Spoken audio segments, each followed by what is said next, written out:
Thank you, Aslanım. Deputy Minister Gül, Vice President ERDEM, dear AmCham board and dear participants. On behalf of AmCham Turkey board, I would like to welcome you all to our global value chain talks on tax mechanisms, which we are co-hosting today, the event with the Presidential Investment Office.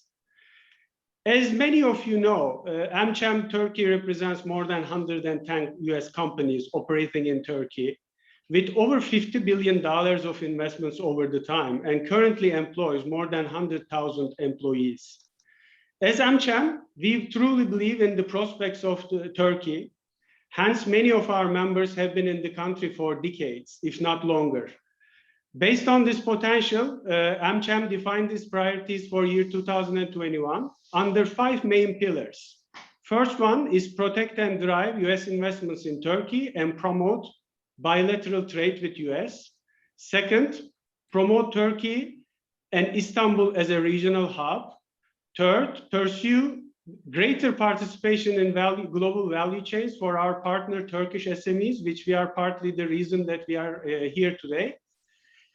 Fourth one, pioneering the development of world-class Turkish talent and diversity and inclusion programs in Turkey. And the fifth and the last one is to provide active support of Turkey's integration to global climate change and sustainability programs. During COVID-19 pandemic, we all observed that global supply chains have been undergoing a profound transformation. Multinational companies have been working for alternative places to relocate their overseas production activities and secure their supplier base. In this environment, Turkey stands out as an attractive location for the US companies to diversify and secure their supply chain networks, given its proximity to access 1.5 billion people and a combined access of $24 trillion GDP between Europe, Middle East, Africa, and Central Asia. Additionally, Turkey has established a world-class manufacturing capabilities, skilled and cost-competitive labor force. Based on this backdrop, AmCham Turkey and Presidential Investment Office agreed to organize this series of webinars on the topics that are deemed to play a decisive role on Turkey's further integration into the global value chains. The fourth of these events that we are hosting today will focus on the tax infrastructure of Turkey from an investor perspective, new economic reform package by the Turkish Ministry of Treasury and Finance, compliance to OECD and WTO standards, and last but not least, tax incentives for R&D and innovation in Turkey.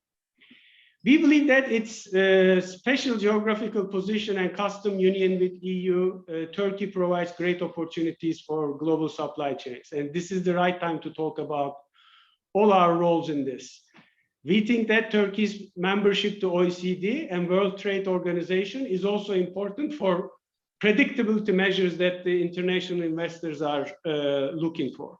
Compliance with internationally accepted tax policies and practices, such as OECD principles, is of great importance for predictability for the international companies to invest in countries that comply with transfer pricing principles and international operating models.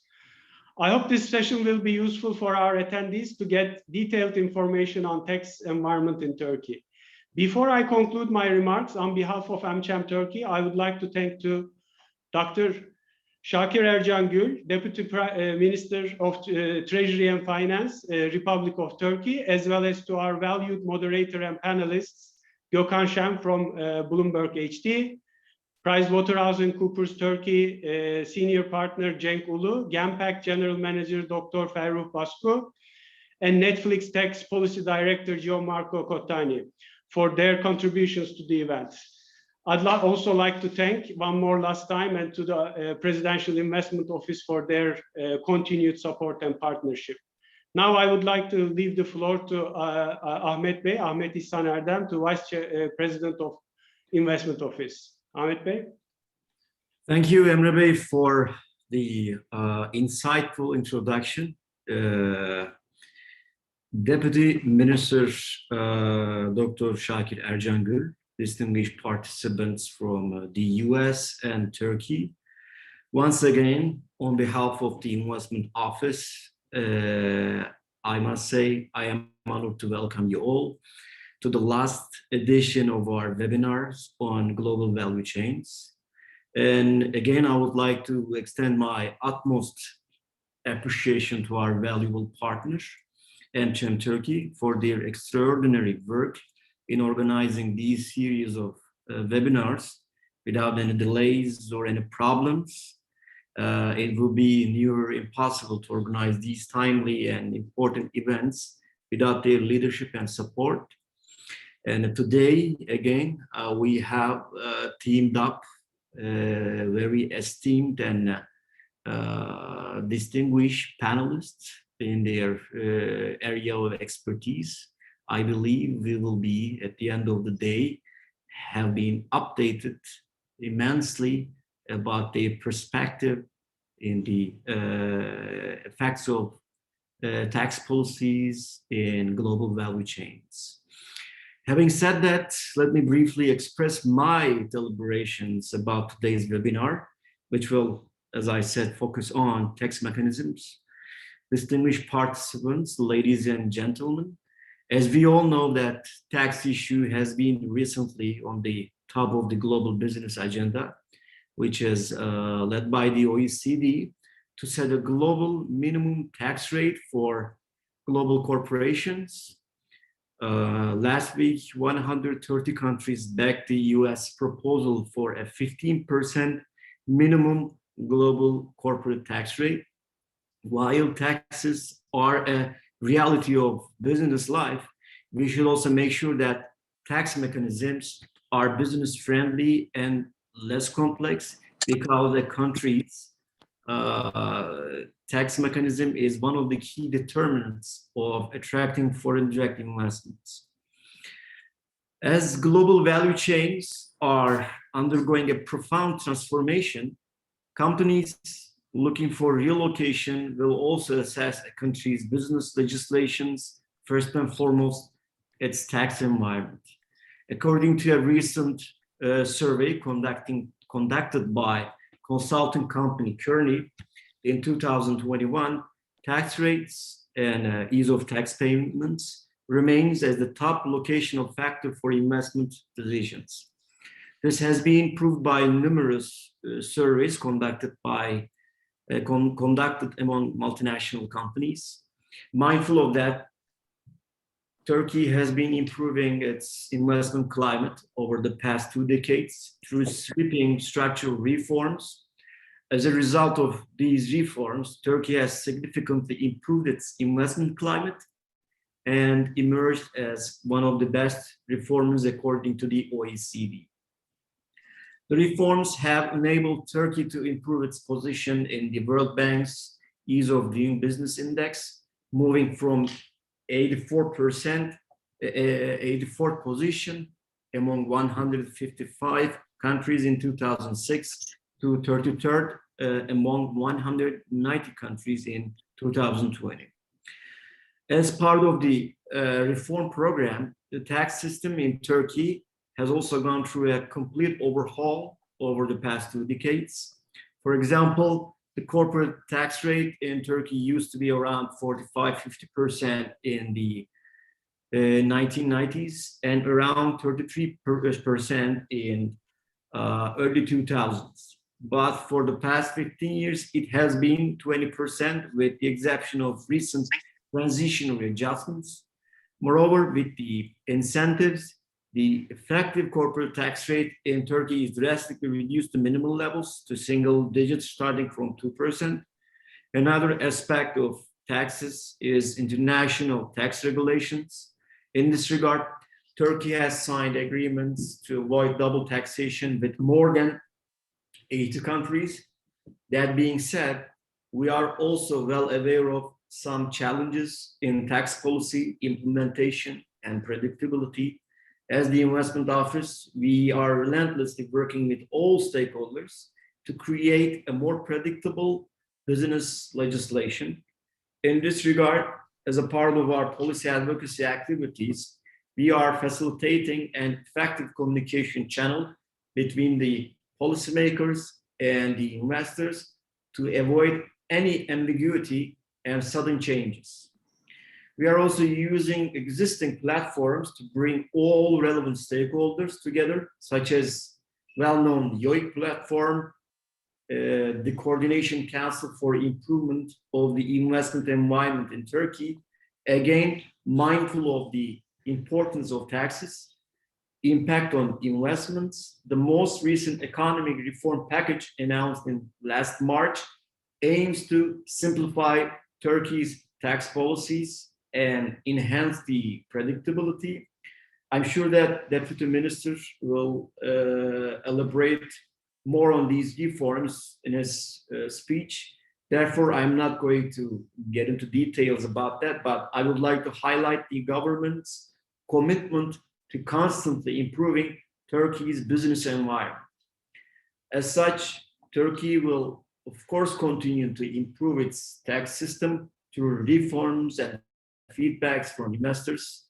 As the investment office, we are more than happy to play a facilitating role between the policymakers and the investors.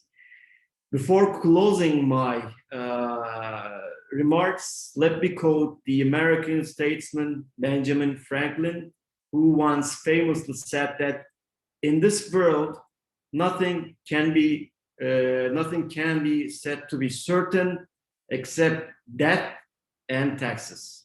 With that, I wish you all a productive panel, and thank you very much. Thank you, Mr. Erdem. Thank you, Mr. KARTER, for your kind opening remarks. Now I would like to invite Deputy Minister Dr. Şakir Ercangül for his remarks. Floor is yours, sir. Thank you, Aslı.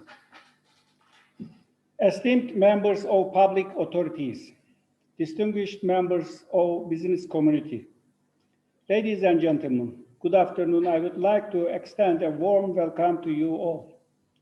It's a great pleasure to be together with such an exclusive and diverse group of business people dedicated to deepening ties with our country in every possible aspect. I would like to thank Mr. Erdem, Mr. KARTER, and the AmCham Turkey for giving us this opportunity and for their kind assistance in the organization of this event. And I would like to thank all the representatives from public authorities and business board for their participation. Today, I would like to give some recent information about Turkey's economic outlook and economic reform program. Ladies and gentlemen, before moving on to the economic matters, I would like to give you some update regarding the state of play of the pandemic in Turkey and our efforts to mitigate the negative consequences. Global fight against the pandemic seemingly yield successful results as the daily number of new cases is going down and further normalization steps are launched thanks to the extensive vaccine rollouts. We are witnessing similar positive developments in Turkey. The key advantage of Turkey during pandemic era has been the extensive healthcare capacity and the infrastructure that was strengthened gradually throughout the years. As to vaccine rollouts, Turkey has administered more than 54 million doses under the national vaccination strategy that is in place since mid-January. Vaccination rates have speeded up recently thanks to the massive supply agreements. We're still closely monitoring the daily data flow on the virus and consulting with health experts in order to better manage virus-related potential social and economic troubles. Distinguished guests, 2020 was a year of weak global demand due to the pandemic, high uncertainties and unfavorable developments in economies. Turkey started various support programs to mitigate the adverse effects of the pandemic and to attain the continuity of the economic activity. Within this framework, we provided some flexibilities in terms of tax policies and other fiscal liabilities. We took steps to keep the credit channels open and to improve the credit facilities. We took measures to preserve the continuity of employment and of the social life as well. Turkish economy grew by 1.8% in 2020, and Turkey managed to diverge positively from other peer countries. Economic activity maintained its robust course since the second half of 2020, and year-on-year GDP growth realized as 7% in the first quarter of 2021. Recent acceleration in vaccination will have positive effects on economic activity in the second half of the year. We have experienced significant losses in employment in the beginning of the pandemic, like all around the world. However, the losses have been regained in a short time. Turkey's export performance has been remarkably strong. We expect further improvements in the external balance, and we feel safe about current balance side. Rise in global commodity prices, depreciation in lira, ongoing supply constraints, domestic demand conditions, and deterioration in inflation expectations caused consumer inflation to retain its uptrend. We expect inflation to converge to target levels in the medium term. Our monetary, fiscal, financial, and structural policies act in harmony to address this issue. Budget realizations are very encouraging. Year-end budget deficit to GDP ratio will be in line with our expectations. The banking sector shows a healthy outlook with its strong capital structure, high asset quality, and profitability rates. Sector doesn't have a currency risk. Ladies and gentlemen, as we all witness, the pandemic has forced all of us adopt a kind of new world order. These are also challenging times for policy makers as well. We need to act promptly in this dynamic and predictable environment. Given that outlook, we took early action to frame economic priorities. We prepared a reform agenda in cooperation of all relevant stakeholders and announced the economy reform program in March. Economy reform program is compatible with and complements Turkey's medium-term policy framework. The main policy framework of the program has shaped in line with the economic developments of pandemic period and the sectoral needs to strengthen the macroeconomic stability, to increase competitiveness and efficiency, to improve the transparency, predictability, and accountability. Economic reform program has two main policy dimensions as macroeconomic policies and structural reforms. Distinguished guests, the macroeconomic policies aim to strengthen the fiscal discipline, to ensure price stability, to strengthen financial sector, to improve current account balance, and to support employment. Our structural reforms are mainly set to increase productivity and competitiveness. We work on actions, those expected to be completed as of June 2021, according to the timetable we announced, has finalized and been released to the public. Within this respect, we have already simplified the budget process and enhanced the transparency of budget implementations, improved the efficiency of the cash management in the public sector, established price stability committee to monitor the shocks that pose risks to the disinflation process. Price stability is the mission of the central bank, but this committee will play only a complementary role, it aims to deal with supply-side shocks with the related ministries. Introduce a support mechanism for cold chain systems and release guidance documents to reduce food loss and waste. Took necessary steps to enhance the capacity of financial sector. We strengthened the capacity of asset management companies, established a surveillance mechanism to protect the financial consumers, made necessary regulations for the project finance fund and project-based securities to finance projects that require long-term and intensive capital. Facilitated the access of small and medium-sized enterprises to finance SMEs. Receivables guaranteed by credit insurance system have begun to be accepted as collateral by banks in order to facilitate the access to finance. Started to support the additional employment created by micro and small scale companies. Established Financial Stability Committee and Economic Coordination Board to enhance the cooperation between relevant public institutions. Distinguished guests, I want to share further details about the actions of the reform agenda aiming directly to improve the business and investment environment in Turkey.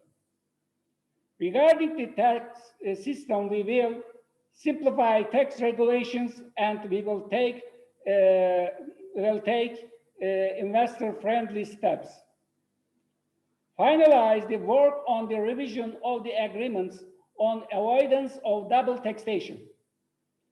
Solve the taxation problems of international investors by mutual agreement procedure. Extend the advanced pricing agreements on transfer pricing to increase predictability. Implement audit models which are standards-based, predictable, and preventing unfair competition. We clarify the framework related with the public procurement system and public-private partnerships programs. On the financial side, we will make regulations to strengthen the capital structure of companies and to encourage the equity financing.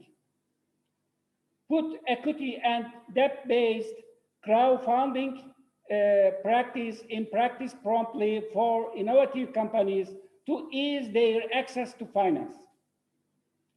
Encourage green bonds and sukuk issuance in line with international standards to financial environmentally sensitive investments. Establish a bond guarantee fund to facilitate the bond issuance of real sector companies. Make necessary regulations related with the payment and electronic money institutions. We will improve the investment environment in mining, oil, and natural gas exploration and restructure the national gas market on a competitive base. We are working to restructure the Exim Bank and the Credit Guarantee Fund in accordance with the international best practice. We have policies to support the green transformation of industry. We started to support R&D activities further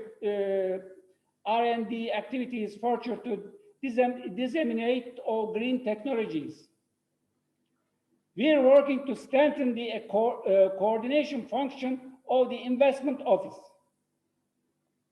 We will promote investment predictability, reduce bureaucracy, and solve problems regarding the investment process quickly by enacting a law on protection of private sector investments.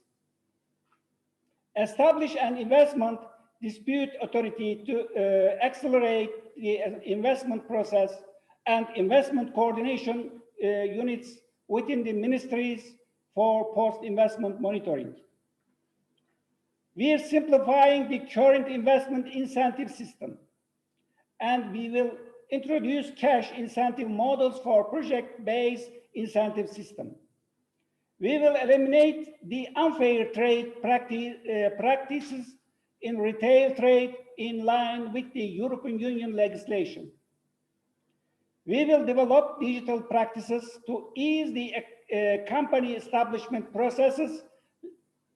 Ladies and gentlemen, many of those policies will be completed by the end of the year. You can find detailed information about the timetable in the action plan we have announced. In addition to our reform agenda, I want to emphasize the importance of recently announced foreign direct investment strategy of Turkey. Strategy has further steps to improve the business and investment environment in Turkey for 2021-2023 period. Policies listed in the strategy in general focuses on the facilitating role of the public institutions and the further mechanisms to improve the investment climate in line with the investors' feedback. This strategy will be a roadmap to bring in value-added investments in Turkey. Distinguished members of business community, ladies and gentlemen, we aim to achieve economic growth that is based on investments, production, employment, and exports. The communication with the market participants will remain our key priority. I want to assure you that all the process of actions in the economy reform program is being monitored closely. I believe that the actions in the economy reform program and the policies in our FDI strategy address the expectations of the private sector and the AmCham Turkey as well. Thank you all. Thank you, Mr. Minister, for your kind remarks. And now we will go ahead and follow the panel. And I would like to introduce a very successful journalist, editor-in-chief of Bloomberg HD, Gökhan Şen, for his moderation. Gökhan Bey, floor is yours. Aslan, thank you so much, dear Deputy Minister of Treasury and all the esteemed guests. Thank you for your speeches. So I will have three panels with me today. So I was just listening to Mr. Ahmet, İhsan, and then on the Benjamin Franklin issue. He was just talking about, taxes. So when I was just invited to speak on this floor, so at that moment I knew that it was inevitable because it was just about tax. So here we are. So the tax is going to follow you all the way. I know about it. So I have three very nice speakers today here. So I would like to start with our, guest. He is Tax Policy Director of Netflix Global. He is Gianmarco Cottani. So you're welcome, sir. And also PwC Turkey Senior Partner Cenk Ulu is today here with us as well. And last but not least, Mr. Ferruh Baskı of Genpex General Manager. He is also with us today. So we will be talking about taxes mainly. Yes, that's right. Because taxes is something that everybody is, contemplating these days, especially in the post-pandemic era, because we are rethinking every aspect of the business cycle, and the taxes, is not free of this. So I would like to, directly ask Mr. Gianmarco Cottani about the tech companies' revenues, and they are under scrutiny globally because people are trying to make the most out of the companies. So I would like to know what's your take on this as Netflix Global. Let's start with you today.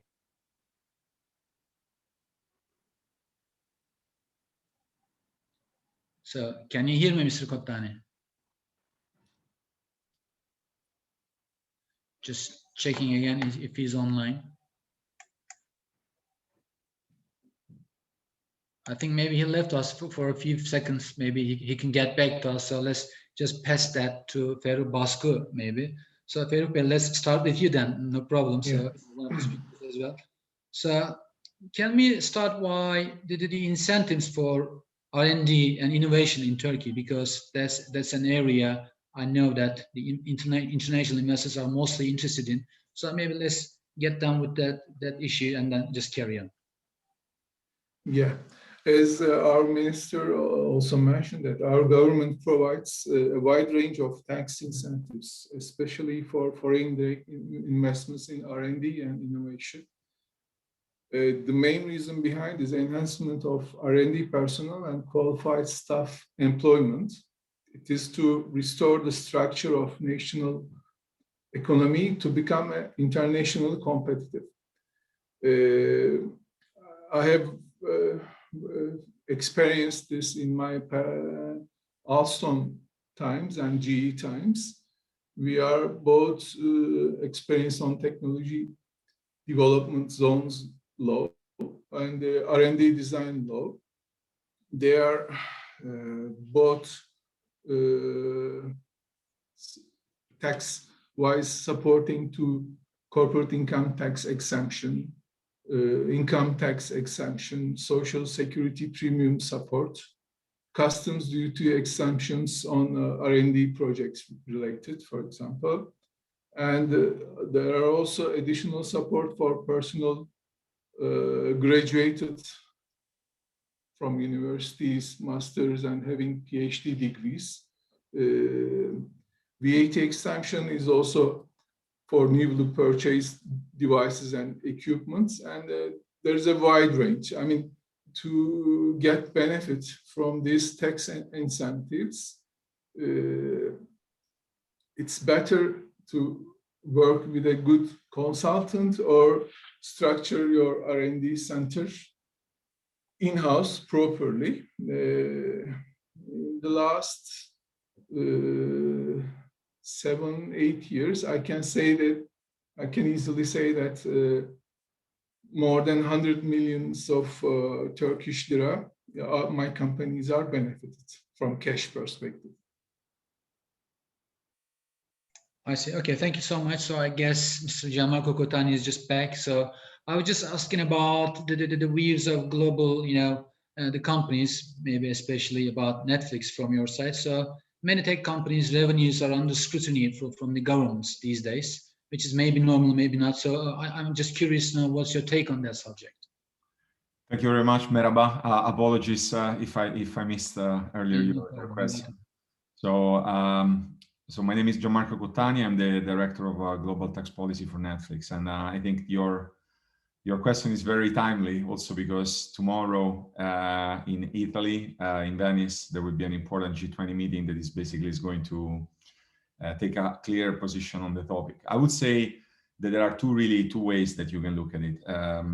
I mean, first of all, I really appreciated what His Excellency, the Deputy Minister, referred to, and also Mr. Ahmet, when we refer about the need of having a predictable and certain tax environment. So as far as Netflix is concerned, our number one priority is never looking at tax as an opportunity to minimize our costs, but always to use tax as an element that is subsequent to business decisions. To this end, I think specifically to the G20 OECD initiatives, we and Netflix have been heavily engaged and also I would say heavily supportive of that, because it is a clear fact that now the international tax environment is changing. There are new business models, new supply chains that are coming up, and obviously the rules that were designed and devised 100 years ago probably are no longer fit to the current rules. So you've seen that governments ran somehow short of patience when we could have the possibility of being present in the economic life of a country without being physically present. So concepts like permanent establishment or the arm's length principle are being under strain and under pressure. I think also, however, if you really want to develop a certain business environment particularly for multinational businesses, I think you really need to understand our business model. So I think that often there is, I cannot talk for other companies, obviously, but I certainly can talk for Netflix. And, sometimes we have seen that Netflix is wrongly labeled as a tech company. And of course, there are elements of tech. I'm thinking about the algorithms that serve our user interface that certainly is relevant. But if you ask me what Netflix is an entertainment company. So if I'm considering now the way in which the company has been growing, I would say that we are not a little bit more after the phase of a startup when it comes to international expansion, because we started international streaming in 2016. Obviously, we arrived into Turkey, and we see Turkey as an important market where we are establishing an important physical ground. So I think sometimes when we are hearing discussions around particularly the need of amending international tax system, that certainly is true.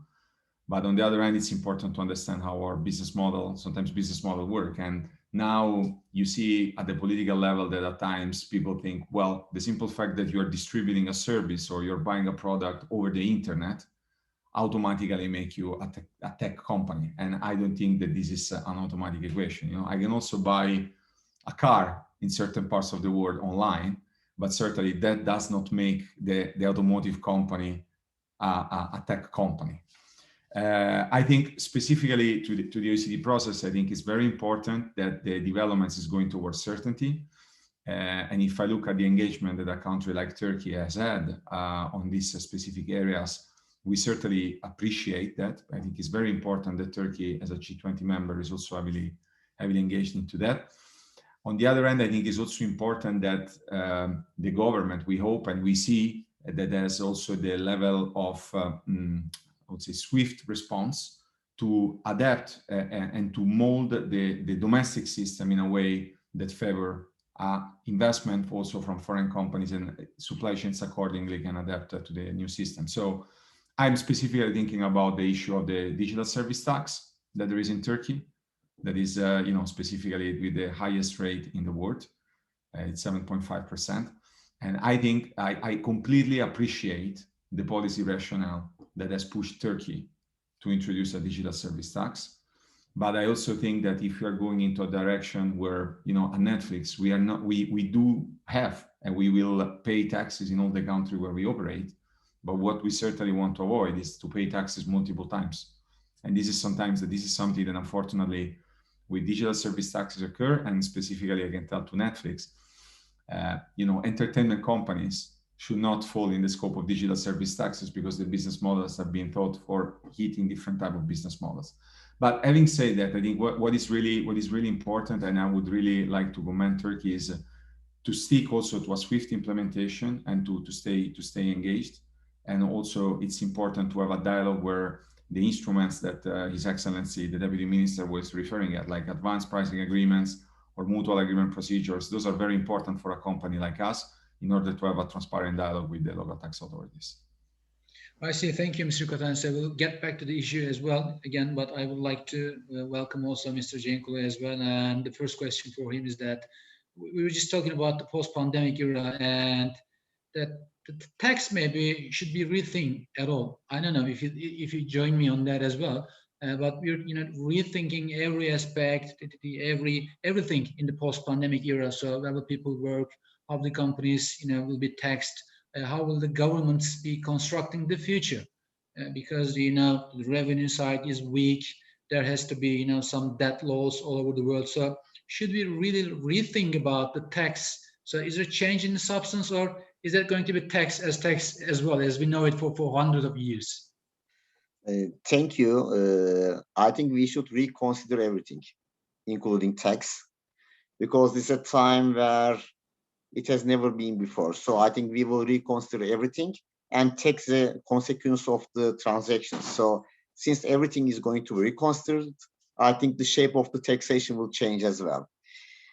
So, I mean, the pandemic has effects, but the effect of the crisis from 2009 has not been fully recovered by all the countries in the globe. So what happened is that many people have started working in low-paid jobs, like in leisure, travel, hospitality, takeaways, or security mechanisms. And then we had this pandemic in which we had very disruptive lockdowns. So these people has recently lost their jobs. So what happened is that these people has to be funded by the governments, especially in the developed nations. There was a strong support to the people that lost their jobs. I mean, so they are in millions, including our country, Turkey. So this has changed the way that we thought how tax should be, because now the governments do not have the chance to think on a strategy or long-term plan, but instead they should act immediately to finance the lockdowns or the people losing their jobs. So this has been a time that has never been taught before. So what happened is that some countries, including Turkey, has changed their corporate tax rates. So currently, the governments are thinking about shifting the taxation burdens from one side to another, but all the sides has negative or positive impacts.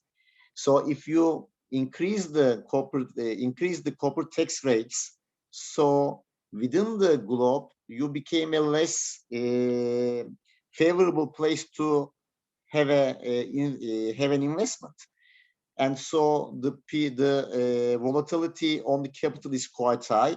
So increasing corporate tax rates is not sustainable. What you do is instead you increase the corporate tax rate, and has already been mentioned before, then you give incentives, either as research and development or training incentives or investment incentives, like you do mainly in Turkey. If you increase the consumption tax rate, which we in Turkey have a quite high consumption tax rates, then you cannot distinguish between the poorer households and the well-off households, because most of the consumption is common. So you need to identify things that are highly consumed by the well-off households, like we have in the country of taxation of the cars or taxation of the mobiles that are more valuable. So I mean, this is really an issue that the governments will rethink about, and has already been mentioned on the digital service tax. Then now with the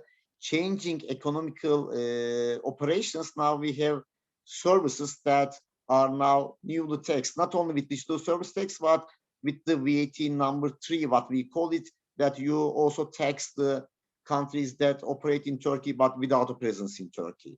So what happens is that there is really a compromise with the states, but this is not on a country level. So as already been mentioned, this should be taught on a bilateral between countries, because if you increase tax in another country, then you lose your attractiveness on the foreign investment. So that's why I think on a especially for like the taxation of digital economy, I think there is a need of a compromise and collaboration between countries. So what we are going to see in the future is that I think as our motto in PwC, it will be adapt. So we will see recent changes or very quick actions by the governments in the taxation principles that we have never seen before. However, the policy on a long term, I think will be established in a more near future, I would say, because the taxation authorities currently doesn't have the chance or doesn't have the time to think about a long-term plan. Instead, they are more like fire extinguishers, so they want to have the problem solved for today. I see. Thank you so much. So taxation is a policy tool, so for maybe attracting foreign investors, one of the tools as well, but there are other tools as well. So I would like to ask Mr. Basku about your maybe past experiences on the R&D side and the innovation side, because you've been in companies on that section. So I guess you have something to share with us. What are the good practices for attracting foreign investors on the R&D side? Yeah, as I said before, there's a wide range of incentives on those areas. As GE, we have structured technology development zone area, some kind of engineering company. There are more than 400 engineers working for globally, supporting to GE factories worldwide. All these expenditures and the taxes are corporate income tax exemption, personal income tax exemptions are applied to this organization. On the other hand, in the GE grid part, we structured an R&D center. In this case, we are benefited all R&D and design costs deduction from the tax exemption of the corporate, and plus income tax exemption for the employees who are working in the R&D centers. We also got, it's not fully taxed, but social security premium support from the government. As I said before, customs duty exemption applies all the goods you are imported for R&D center. So at the end, I can say that there's a wide range of incentives, but you have to be focused and work with a good partner in this area. Our minister also mentioned that government is trying to simplify these processes, which will be much better than in the past, we experienced in the past. I see. Thank you so much. So, Mr. Kotan, let's just get back to you. So, you're operating in many countries. So, I guess you are encountering, good practices and bad practices as well. So, while we're just talking about new policies, the rethinking, reconsidering of policies in the post-pandemic era, so maybe you would like to elaborate about the global developments and Turkey's position. So, where do you see Turkey standing in this context? Well, I mean, obviously, if you look at the global perspective, there has been this increasing narrative about some winners and losers of the crisis, and to a certain extent, I can understand that. To another extent, not much. I can again give you the specific example with Netflix in Turkey. So we started our activity, and during the pandemic, we started to support the local production and the local crews on the ground, as well as I think that overall we try to be active and supportive in order to be net economic contributor in the local ecosystem where we operate. I would say that specifically to best practices around the world, I don't want to single out countries, but there are possibly, I can tell you what are favorable trends. I think the most successful countries that come in a proper management of the tax systems are those that create a transparent and fair dialogue with taxpayers. So rather than creating a confrontational environment where you would, as a company that invests a lot in a country, all of a sudden find yourself in a sudden audit where there are unprincipled approaches, you would like to establish a dialogue because, as taxpayers and large taxpayers, we certainly have a moral, not just a legal, but a moral duty to contribute. But on the other hand, we just want to be in an environment where no surprises come. And no surprises in the world of taxation means, again, instances of double or multiple taxation. That's why I think it will be very important when it comes to Turkey. And again, let me reiterate the two different layers that you can have in terms of engagement. On the one hand, you have the domestic engagement on the changes of domestic rules.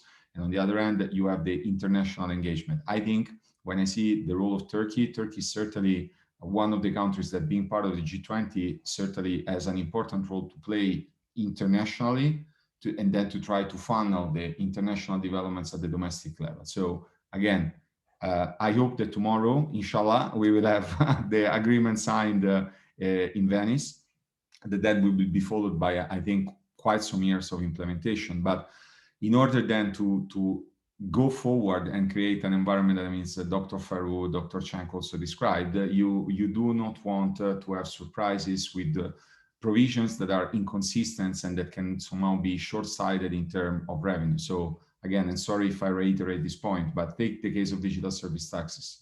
Digital service taxes can be certainly an impediment to invest in a country for the simple reason that these are taxes on gross revenues that are not covered by bilateral tax treaties. So this means that even if Turkey has 80, 100 or 200 bilateral tax treaties, if the digital service tax is not a tax on income, then you would have instances of double taxation. And at the end of the day, you want to, as a company, to be profitable. That's, I think, the ultimate goal. So I think in this respect, I think it's very important that Turkey continues in this policy of being open to FDI. So I think I would like also to remember that we had the pleasure that our CFO at the end of May met virtually with His Excellency President Erdogan. And we as Netflix, we do believe in the country. So we are investing significantly both in production infrastructure, in studio content. So soon we hope that we will be able to make this announcement. But it is important that what Turkey has to do at the international level is be consistent to create an environment that doesn't create barriers that in taxation are specifically international double taxation issues. And you also want to invest, I think, in a proper workforce. So I think we are having the pleasure at Netflix to have extensive dialogue with the Turkish Revenue Authority. I think it's very important that also policies to retain skilled workforce, to be trained on international provisions and be understandable, but also how global value chains work is very important. This is why I think I appreciate the initiative that today at AmCham you've taken to try to explain also the evolution that supply chains are undertaking right now. Because if you don't understand the supply chain of a group like Netflix or many other groups that you are representing here, then you're going to make wrong decisions on the tax front. So I think it will be very important. So I would like to commend you again for this initiative, and please continue in this education exercise because it's very important. Thank you. I see. Thank you so much. So let's carry on with Mr. Cenkulu. Cenk Bey, let's talk about Turkey's policies, tax policies towards international investors, because Turkey, just like any other emerging markets as well, is in need of some funds, be it in the form of foreign direct investment or trade or portfolio inflow. So taxation is something, so we cannot ignore it. So how would you evaluate Turkey's tax policy towards the international foreign investors? I think none of the tax policies is quite welcoming in any country because tax now is not the most favorable thing. On the other hand, as Mr. Kotani mentioned, that's quite important to know that you should have a transparent system. So you should avoid double or even triple taxation, and you should have a sustainable system in place so that the foreign investors should feel comfortable in the country. I mean, Turkey within the last year has developed a very good system on the FDI. So there is an FDI strategy document for 2021 to 2023. There is a special law for FDI to protect the foreign direct investors. But I mean, taxation is neutral. So I mean, even it is very important for a local investor as well, because the investment is quite volatile. I mean, we can also see people in Turkey investing in other countries. So you should put a favorable system for all the investors, not only for the foreign investors. But looking at the Turkish system, I mean, the Turkish system for the last few years, I would say, is promoting foreign direct investment. So especially the investment incentive system in Turkey is quite strong. As Mr. Minister mentioned, now we have a different incentive system for project-based investments, in which Turkey can provide even cash to the investors or land or any kind of investment that is required by the investors. So I mean, this is quite a flexible system that enables Turkey to attract the FDI that Turkey is looking for. I think that is quite important. And on the other hand, the customs union itself, I mean, is bringing a big advantage to Turkey. So we all know that the customs union is going to be reshaped, and I think the reshape will be a positive reshape, not a negative one, as expected. So I think this is also bringing an advantage for Turkey as well. I mean, also Turkey is quite strong on bilateral treaties. I mean, bilateral investment treaties, double tax treaties to avoid double taxation, although the double taxation doesn't cover some of the taxes gathered from the like indirect taxes or so, but still Turkey has a quite strong double tax treaty network and social security agreements with more than 30 countries. That is quite an important issue if you are an expat working in Turkey for a long time. So in overall, the Turkish tax system itself, I mean, within the rates, especially on corporate tax, is quite advantageous. Of course, the consumption tax system in Turkey is quite complicated, especially the VAT refund or excise system that we have in Turkey is a bit complicated. And investment incentive system is good but complicated. And as being announced by the Mr. Minister, it is now going to be simplified in the near future. So as overall, I mean, if we can keep the transparency, sustainability in the Turkish tax system, we became a more attractive one. And especially the transfer pricing model we have, if we increase the number of the agreements approved for transfer pricing purposes, then I think the more company will feel comfortable for investing in Turkey. I see. Thank you. So I think we do for last questions, for a last round of questions. So dear participants, if you'd like to join us, if you'd like to ask anything about tax policies, to our distinguished guests. So just go on and shoot them because we're about to, finish the session. If you have anything to ask, so just please ask. So I'll carry on with Mr. Kottani. So Mr. Kottani, so the last question maybe. So if you would like to, rate Turkish, tax system from global players' perspective, how would you rate it? So is that simple? Is it helping, welcoming? So is there tax bureaucracy in Turkey? Anything that you would suggest that's good for Turkey and for investors as well? This is not an easy one. I would say that overall, I think Mr. Cenk also mentioned, I think overall, I find the Turkish tax system as pretty modern one. I think what is, especially if you look now at the corporate income tax rate, it's, I think, a sustainable one. Even if now the OECD is going to go forward with this Pillar 2 and introduce this global minimum corporate income tax rate, I don't think that this will have any specific impact on the country, specifically if a multinational group is really interested in investing physically and locally in a jurisdiction.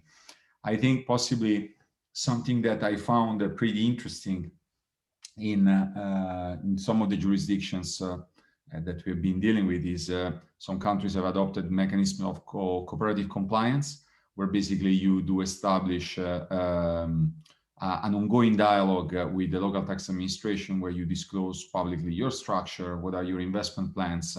And this does not mean that establishing a dialogue create I would say, a favorable treatment if compared with other taxpayers that do not do that.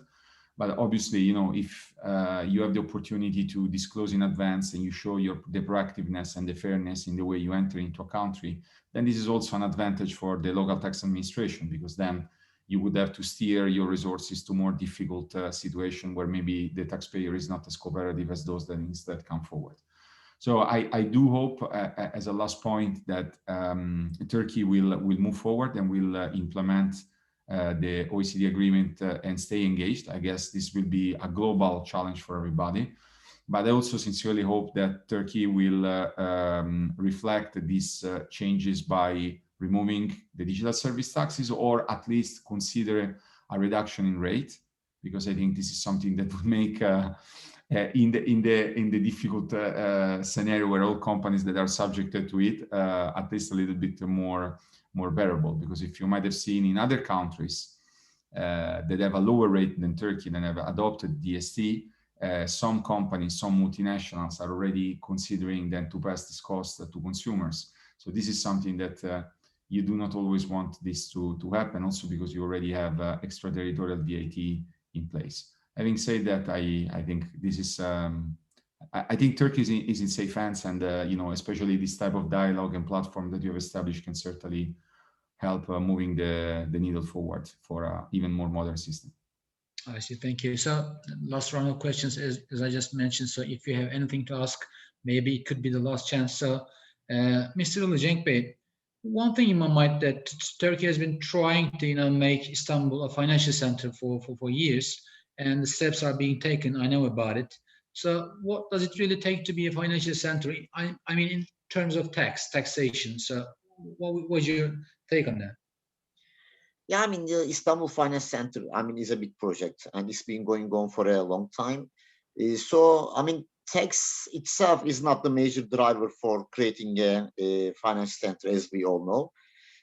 From a taxation perspective, the Ministry of Finance, I know that they have a working group working on creating opportunities for making a more attractive finance place for Istanbul.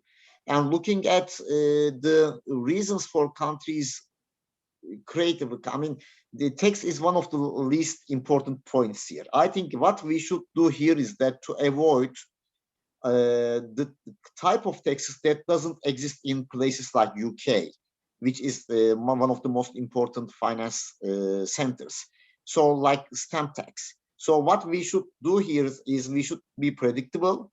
We should have less uncertainty. We should put the rule of law in place, and we should definitely avoid all type of taxes like stamp tax, in which is hard for an especially finance investor to understand or to implement, or to look at the differences. When they look at the differences between countries, they should not see any kind of tax that doesn't exist in modern world, part of the world. I think that is something that should be avoided. Other than that, I am also aware that the government is trying to put incentives to incentivize companies to operate in Istanbul Finance Center. And I certainly believe in that, provided that we should avoid all type of taxes that exist in our finance system. I see. So thank you so much. So the summary of this, gathering is that we should lower the digital services tax, like Mr. Kotani has been stating several times, maybe. And also Turkey has good incentive on the R&D innovation side. And also we should be very simplistic and predictable, as far as I can understand. So I thank you from all my heart, all the participants, all panelists, and thank you so much for joining us today and listening to us. And I'm leaving the stage this time for Ms. Aslı Özelli.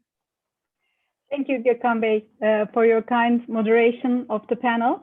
Thank you, dear participants, for joining us today. This was our fourth and last session for GVC Talks for this half of the year, but we will continue on focusing on global value chain, and please keep on watching us. Thank you and have a nice evening. Bye-bye. Thank you very much. Thank you. Bye-bye.